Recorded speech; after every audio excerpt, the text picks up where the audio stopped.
News గుండెలో రంధ్రం ఉన్న వారికి శస్త్రచికిత్స చేసేందుకు అత్యాధునిక వైద్య విధానానికి శ్రీకారం చుట్టారు హైదరాబాద్ వైద్యులు.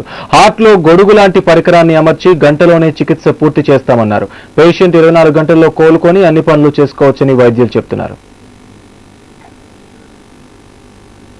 రంధ్రాన్ని గత కొన్ని సంవత్సరాలుగా విదౌట్ ఆపరేషన్ క్లోజ్ చేయడం అన్నది జరుగుతూ ఉన్నది.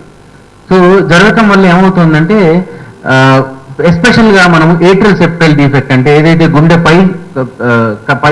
పైనుండే గదుల మధ్య ఉండే హోలు ప్లస్ పేటెంట్ డక్టస్ ఆర్టీరియోస్ అంటే గుండె యొక్క మంచి రక్తనాళాల మధ్య ఉండే హోల్స్, వీటిని మాత్రం సులభంగా క్లోజ్ చేస్తుండేవారు. కానీ గత 1 or 2 years గా ఈ కింద నుండే గదుల మధ్య అంటే వెంట్రికులర్ సెప్టల్ డిఫెక్ట్ అనేది కూడా వితౌట్ ఆపరేషన్ క్లోజ్ చేయడం అనేది ఉంటుంది.